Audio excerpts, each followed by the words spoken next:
Greetings, humans of the internet, and welcome once again to Bowtie Talks. I, of course, am your excellent host, Luke Johnson, coming to you, as usual, from an undisclosed location, Midwest USA, with some more historic insights. And with this week being Memorial Day weekend, I figured it would be a good time to discuss the history of this national holiday, and some of the traditions that are performed on the holiday as well. I also dedicate this episode to the brave men and women who have fought overseas and are currently fighting. So please join me as I discuss the history and traditions of Memorial Day. Now, to anyone not exactly sure what Memorial Day is, although they know that it involves the military, it is a federal holiday that celebrates and honors the men and women who have died while serving in the U.S. military. It is observed every year on the last Monday of May. It should come as a little surprise that Memorial Day can trace its origins back to the Civil War, which claimed the lives of some 620,000 soldiers, roughly 2% of the population of the United States. And a discovery by a Yale University professor suggested that the earliest observance of Memorial Day was held by a group of formerly enslaved people in Charleston, South Carolina in 1965. Showed that the group transformed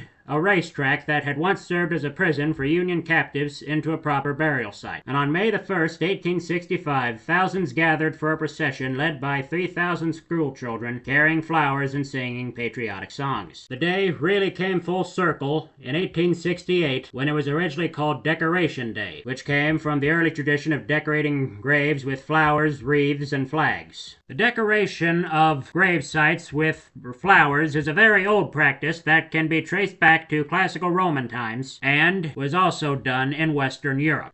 But anyway, back to the history of Memorial Day.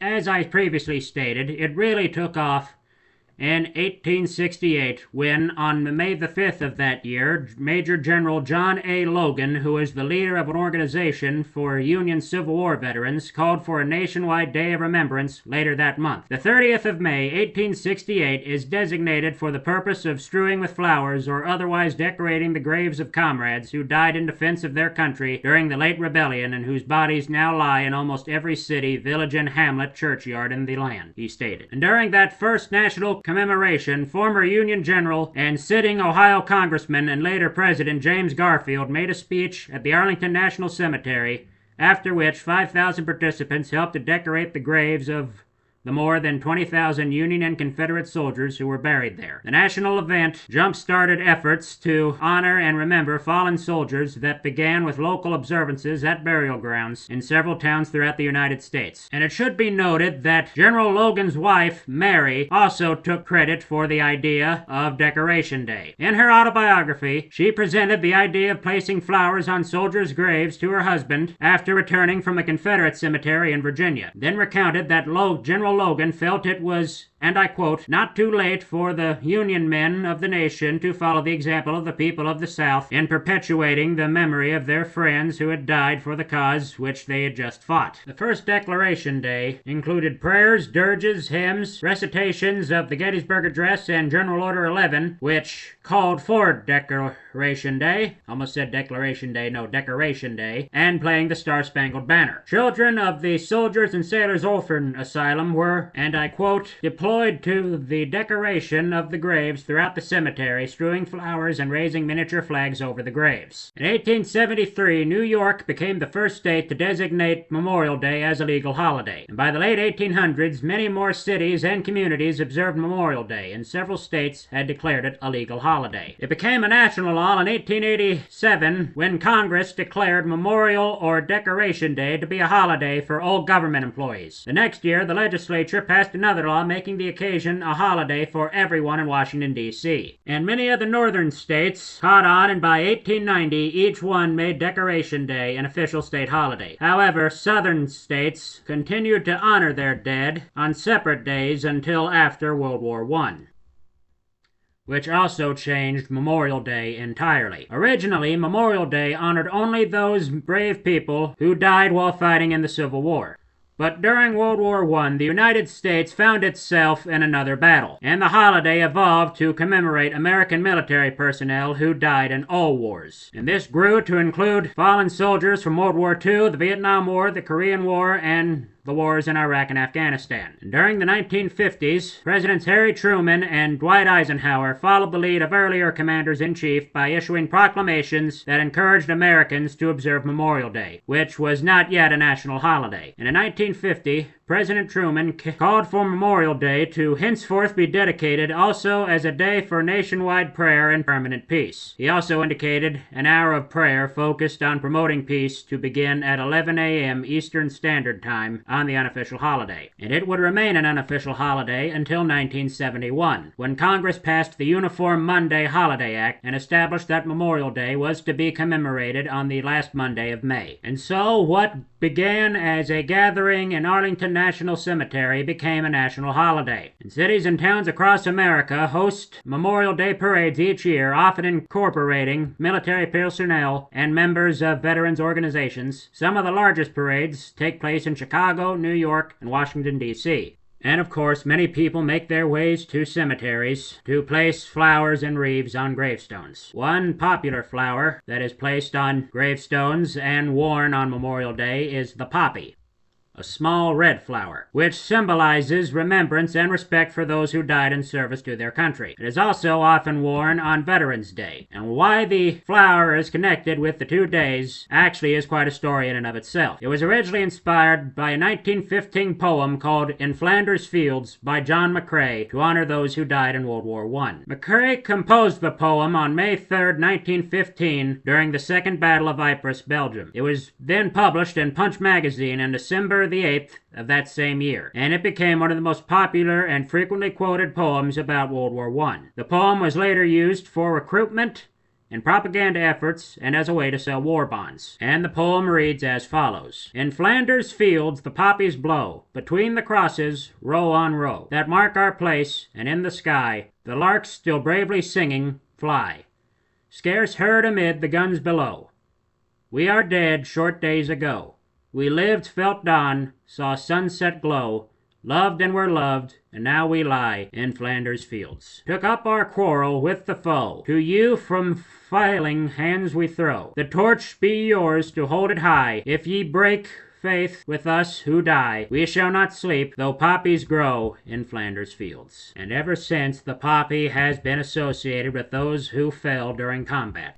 And when the poem was first published in 1915, it caught the attention of two women, Anna E. Gerwin of France and Melina Michael, a woman from Georgia. They sold artificial flowers to raise money for orphans and those left penniless by World War I. And by 1920, the poppy was a well-recognized symbol of remembrance in America, Canada, and Europe. And Miss Michael petitioned the Veterans of Foreign Wars organization, or VFW, to help with the nationwide sales of poppies. They agreed and even adopted the red poppy as its official flower for remembrance in 1922. And due to a shortage of artificial poppies made in France, Americans had to turn to other sources for their flowers. One factory in Pittsburgh, Pennsylvania, was created to produce artificial flowers and employed military veterans to make them.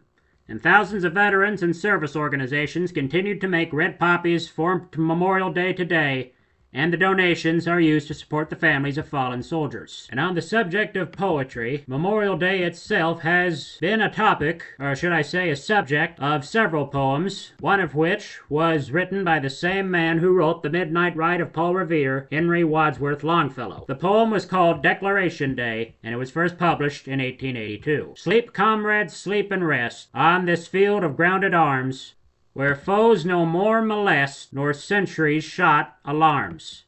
Ye have slept on the ground before, and started to your feet, at the cannon's sudden roar, or the drum's redoubling beat. But in this camp of death, no sound your slumber breaks. Here is no feathered breath, no wound that bleeds and aches. All is repose and peace. Untrampled lies the sod. The shouts of battle cease. It is the truce of God. Rest, comrades, rest and sleep. The thoughts of men shall be as sentinels to keep your rest from danger free. Your silent tents of green we deck with fragrant flowers. Yours has the suffering been. The memory shall be ours. Perfectly sums up Memorial Day, doesn't it?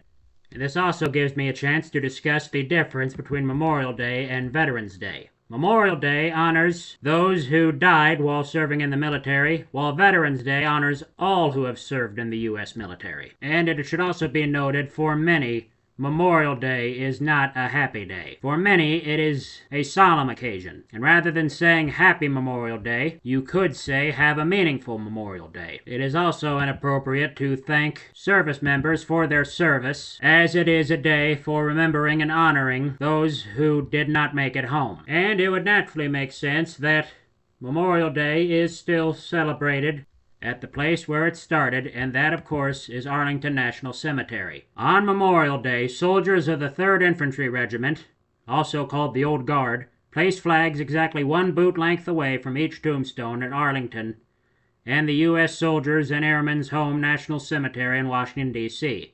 It takes soldiers almost 5 hours to decorate the 228,000 headstones. The tradition is known as Flags In and has been observed since the Old Guard was designated as the Army Ceremonial Unit in 1948. And in 2000, a new tradition was started when Congress passed an act adding a national moment of remembrance to Memorial Day ceremonies. The act asked each American to, and I quote, voluntarily and informally observe in their own way a moment of remembrance and respect, pausing from whatever they are doing for a moment of silence or listening to taps. Observed at 3 p.m. local time, this national moment is a minute of silence in honor of Americans' fallen soldiers. And with that, I'm afraid I now have to end this episode of Bowtie Talks. And what have we learned today? Well, for one thing, I think we've learned that we all owe a debt of gratitude to fallen soldiers. We've also learned that Veterans Day and Memorial Day are 2 separate entities entirely. And I, for one, have learned that Memorial Day stretches back farther than I initially realized. I always thought that it was started immediately after World War I, but like I hope all of you did, I learned something new. And I encourage you all to please participate in the National Moment of Silence on this coming Monday. I know I will. And with that, I say goodbye, God bless, and have a meaningful Memorial Day.